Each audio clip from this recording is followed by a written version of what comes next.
The Senate impeachment trial is set to resume at noon. Both sides have up to 16 hours to make their case. And with more on what we can expect is Dr. Kelly Smith. She's assistant professor of political science at Stetson University. Good to see you, Dr. Smith. How are you? I'm well. Thank you for having me. So one of the things I think a lot of people were surprised about yesterday is that the defense team didn't really focus in too much on whether or not it is actually constitutional to try a president who is no longer in office. He's now a private citizen. I think a lot of people thought that there would be a little more zoning in on that. Yeah, the story coming out of yesterday is largely the unimpressive performance of President Trump's legal team. Yesterday's arguments, remember, were supposed to focus on whether it's constitutional for the Senate to hold a trial after a president has left office.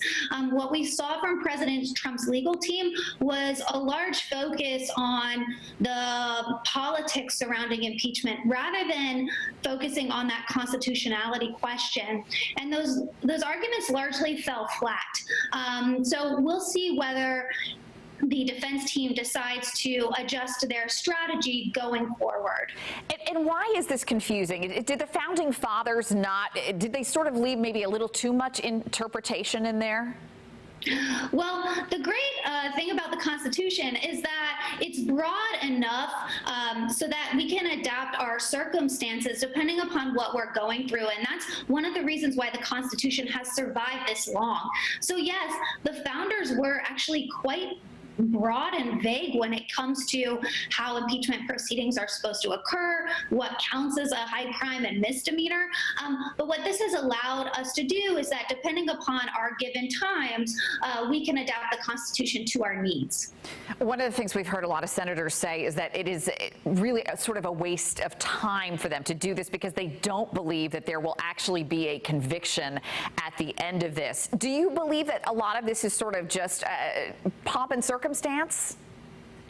I don't think that this trial is pomp and circumstances because of the crime that President Trump is accused of. Incitement to insurrection is a very serious crime, and that definitely falls within the parameters of a high crime and misdemeanor, which is an impeachable offense. So while it doesn't seem likely that the Senate will convict, because remember, 2/3 of the Senate has to vote for conviction, that seems unlikely. However, because of the seriousness of the crime that Mr. Trump is accused of, it seems well worth the time to hold a trial.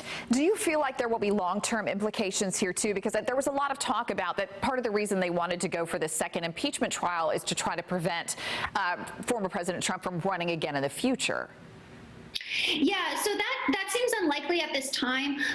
For President Trump to be barred from running in the future, he would need to be convicted by the Senate, and then the Senate would need to hold a subsequent vote to bar him from running for office. Long term, hopefully we don't see an increase in impeachment trials and proceedings. We likely won't going forward with a Democratic House and a Democratic president, but the American people only have, so much interest in impeachment because remember, they want their government to be working on the pressing problems of the day. And right now we have a lot of pressing problems that we want Congress and the president to be focusing on, maybe rather than impeachment. All right. Great insight from Dr. Kelly Smith from Stetson University. Always a pleasure. Thanks for joining us. Thank you for having me.